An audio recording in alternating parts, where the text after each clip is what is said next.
ಸಮಾಜದಲ್ಲಿ ಒಡಕು ಉಂಟಾಗಿದೆ. ಕಳೆದ ವಾರವಷ್ಟೇ ಪರಮೇಶ್ವರ್ ಜಿಲ್ಲಾ ಸವಿತಾ ಸಮಾಜದ ಅಧ್ಯಕ್ಷರು ಎಂದು ಪತ್ರಿಕಾ ಪ್ರಕಟಣೆ ನೀಡಿದ ಬೆನ್ನಲ್ಲೇ ಹಾಲಿ ಅಧ್ಯಕ್ಷ ಎಂಜಿ ಬಾಲು ಸುದ್ದಿಗೋಷ್ಠಿ ನಡೆಸಿ ಪರಮೇಶ್ವರ್ ಆಯ್ಕೆಯೇ ಬೈಲಾ ವಿರುದ್ಧವಾಗಿದ್ದು ಅಧ್ಯಕ್ಷರು ಮತ್ತು ಇತರೆ 4 ಸದಸ್ಯರ ವಿರುದ್ಧ ನೋಟಿಸ್ ನೀಡಿರುವುದಾಗಿ ಗುಡುಗಿದ್ದಾರೆ. 6 ತಿಂಗಳ ಹಿಂದೆ ಜಿಲ್ಲಾ ಸವಿತಾ ಸಮಾಜವನ್ನ ಬದಲಿಸುವುದಾಗಿ ಹೇಳಿಕೊಂಡು ಬಂದ ಪರಮೇಶ್ವರ್ ಅವರನ್ನ ಸಂಘಟನೆಗಾಗಿ ದುಡಿಯುವಂತೆ ತಿಳಿಸಿ ಉಪಾಧ್ಯಕ್ಷರನ್ನಾಗಿ ನೇಮಿಸಲಾಗಿತ್ತು. ಈಗ ಕಳೆದ ವಾರ ಅವರು ದಿಢೀರ್ ಎಂದು ಜಿಲ್ಲಾಧ್ಯಕ್ಷರನ್ನಾಗಿ ಘೋಷಿಸಲಾಗಿದೆ. ಸದಸ್ಯರ ಸಭೆ ನಡೆದಾಗ ನನಗೆ ಕೋರಂ ಇದೆ, ಜಿಲ್ಲಾಧ್ಯಕ್ಷರಾಗಲು ಕ್ಲೇಮ್ ಮಾಡಿದರು. ಸಭೆಯಲ್ಲಿ ಕೋರಂ ಸೇರಿದ 4 ಜನರಿಗೆ ನೋಟಿಸ್ ನೀಡಲಾಗಿದ್ದು ಬೈಲಾ ವಿರುದ್ಧ ನಡೆಸಿಕೊಳ್ಳಲಾಗಿದೆ ಎಂದು ಇಂದು ಶಿವಮೊಗ್ಗದಲ್ಲಿ ನಡೆದ ಪತ್ರಿಕಾಗೋಷ್ಠಿಯಲ್ಲಿ ಸವಿತಾ ಸಮಾಜದ ಎಂಜಿ ಬಾಲು ಮಾಹಿತಿ ನೀಡಿದ್ದಾರೆ. ಒಂದು ವಾರದ ಹಿಂದೆ ಲಾಸ್ಟ್ 24ನೇ ತಾರೀಕು ಹೋದ ತಿಂಗಳು ನಮ್ಮ ಜಿಲ್ಲಾ ಸವಿತಾ ಸಮಾಜಕ್ಕೆ ಏಕಾಏಕಿ ನಮ್ಮ ಸದಸ್ಯರೊಬ್ಬರು ಕೆಲವರು ಜನಗಳನ್ನ ಸೇರಿಸ್ಕೊಂಡು ಏಕಾಏಕಿ ಜಿಲ್ಲಾ ಸಮಾಜಕ್ಕೆ ನಾನು ಜಿಲ್ಲಾ ಅಧ್ಯಕ್ಷನಾಗಿ ಆಯ್ಕೆಯಾಗಿದ್ದೀನಿ, ಅವಿರೋಧವಾಗಿ ಆಯ್ಕೆಯಾಗಿದ್ದೀನಿ ಅಂತೇಳಿ ಪತ್ರಿಕಾ ಪ್ರಕಟಣೆ ಹಾಗೂ ಕೆಲವು ಮಾಧ್ಯಮ ಮೂಲಕ ನಮಗೆ ತಿಳಿಯಿತು.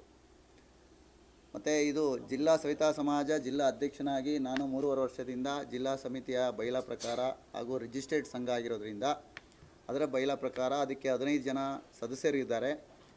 ಆ 15 ಜನ ಸದಸ್ಯರ ನೇತೃತ್ವದಲ್ಲಿ ಜಿಲ್ಲಾ ಸವಿತಾ ಸಮಾಜ ಇಲ್ಲಿ ತನಕ ಪ್ರತಿಭಾ ಪುರಸ್ಕಾರಗಳು ಮತ್ತು ಜಿಲ್ಲಾ ಸಮಿತಿಯಿಂದ ಕೆಲವು ಪ್ರಮುಖರನ್ನ ಪದಾಧಿಕಾರಿಗಳು ಅಂದರೆ ಕೆಲವು ರಿಟೈರ್ಡ್ ಅಫಿಷಿಯಲ್ಗಳನ್ನೆಲ್ಲ ಸೇರಿಸಿ ಒಂದು ಎಜುಕೇಷನ್ ಟ್ರಸ್ಟು ಸಹ ಮಾಡಿದ್ವಿ. ಅದರ ಮೂಲಕ ಒಂದು ಸಣ್ಣದ ಒಂದು ಶಾಲೆ ಸಹ ಭದ್ರಾವತಿಯಲ್ಲಿ ನಡೆಸ್ತಾ ಇದ್ವಿ. ಜೊತೆಗೆ ಪ್ರತಿ ಒಂದು 2 ವರ್ಷದ ಹಿಂದೆ ಏನು ನಮ್ಮ ಪ್ರತಿಭಾ ಪುರಸ್ಕಾರದಿಂದ ಆ ಥರ ಕಾರ್ಯಕ್ರಮಗಳು ನಿರಂತರವಾಗಿ ನಮ್ಮ ಸಮಾಜದಿಂದ ಚಟುವಟಿಕೆ ನಡೀತಾ ಇದೆ.